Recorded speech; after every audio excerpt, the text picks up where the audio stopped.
ซึ่งปัจจุบันนี้ทางแพลตฟอร์มเพิ่นแจกโปรโมชั่นเนาะให้ฟรีเลยเนาะโดยเฉพาะถ้าเราซื้อลิขสิทธิ์ตัว50เนาะคือตัวนี้เนาะถ้าเราซื้อลิขสิทธิ์$50เนาะซึ่งว่าขั้นตอนในการซื้อก็ง่ายๆเนาะมีแต่ว่าเราเติมเงินเข้ามาแล้วเนาะซึ่งว่าวิดีโอตัวนี้เนาะเราซื้อลิขสิทธิ์ตัวนี้ก็คือมูลค่าอยู่$50เนาะมันก็จะมีล่าอยู่เนาะในนี้แล้วเราสามารถซื้อได้เพียงแต่ครั้งเดียวสบายดีเพื่อนๆมาพบกับช่อง BC Sec ดาราเช่นเคยเนาะคลิปนี้ก็จะมารีวิวแพลตฟอร์ม Editing Star เช่นเก่าเช่นเคยเนาะเป็นเอาได้ครับไปเบิ่งนำกันเลยตัวนี้ก็จะเป็นหน้าหลักของแอป Editing Star เนาะซึ่งว่าเป็นแอปอัปโหลดวิดีโอแล้วเราก็สามารถมีรายได้เนาะทุกมื้อเราก็จะมีกิจกรรมในการตอบคำถามเนาะแล้วก็สะสมเป็น USDT เนาะถ้าว่าค่อนข้างต่ำแล้วก็ทอนได้เลยเนาะคลิปนี้จะมาแบ่งปันโปรโมชั่นต่างๆเนาะอยู่ในแอปนี้เนาะซึ่งปัจจุบันนี้ทางแพลตฟอร์มเพิ่นแจกโปรโมชั่นเนาะให้ฟรีเลยเนาะโดยเฉพาะถ้าเราซื้อลิขสิทธิ์ตัว50เนาะคือตัวนี้เนาะถ้าเราซื้อลิขสิทธิ์$50เนาะซึ่งว่าขั้นตอนในการซื้อก็ง่ายๆเนาะมีแต่ว่าเราเติมเงินเข้ามาแล้วเนาะซึ่งว่าวิดีโอตัวนี้เนาะเราซื้อลิขสิทธิ์ตัวนี้ก็คือมูลค่าอยู่$50เนาะมันก็จะมีล่าอยู่เนาะในนี้แล้วเราสามารถซื้อได้เพียงแต่ครั้งเดียวเนาะแล้วมันจะใช้เวลาอยู่5มื้อเนาะที่ว่ากินกำไรขั้นตอนในการซื้อเราก็กดเข้าไปซื้อเนาะกดเข้าไปซื้อแล้วก็เฮ็ดไปตามขั้นตอนที่ทางระบบบอกเนาะในเมื่อเราซื้อตัวนี้แล้วเนาะแล้วก็เราก็มีแต่เอาเสียงเพลงมาเข้าแล้วเราก็อัปโหลดขึ้นมาคือเก่าเนาะแล้วมันจะจ่ายให้เราครั้งเดียว 55.1 เนาะสำหรับเราซื้อตัวนี้เนาะแล้วพิเศษก็คือถ้าเราซื้อตัวนี้เนาะแล้วทางแพลตฟอร์มมันก็จะให้ตัวนี้มาให้เราฟรีเลยเนาะในมูลค่าอยู่ที่$9.9แล้วเราจะได้มือละ$0.8เนาะรวมทั้งหมดนี้เนาะเราได้ประมาณ$12เนาะเราลองไปคำนวณนำการเบิ่งเราได้มือละ$0.8เนาะคูณกับ15มื้อเนาะเราจะได้อยู่12เนาะ$12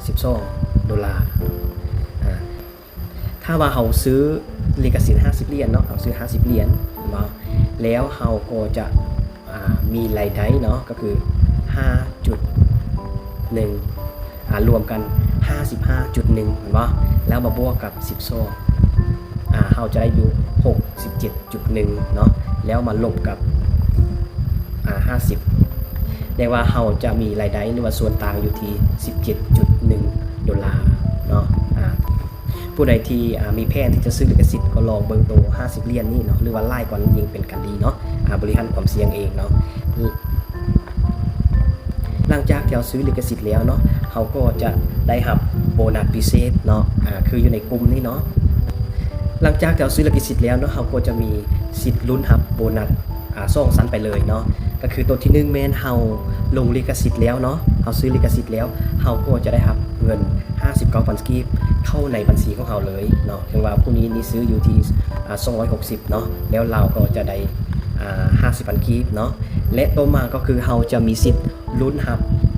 โบนัสอีกตัวหนึ่งก็คือท้าย7เนาะเราจะได้144,700 กีบเนาะซึ่งว่าในนี้ถ้าว่าเราลงท้าย7เนาะเราก็จะมีรายได้เลยให้ทักหาผู้ช่วยผ่อนวิไลเนาะซึ่งว่าท้าย7ของเราก็คือตัวนี้นี่เนาะถ้าว่าเลขท้ายนี่เป็นเลข7นะเราก็จะมีสิทธิ์ลุ้นรับเนาะขั้นตอนในการเข้าไปกวดก็คือเราเข้าไปประวัติธุรกรรมเนาะกดเข้าไปแล้วเราก็มาเบิ่งว่า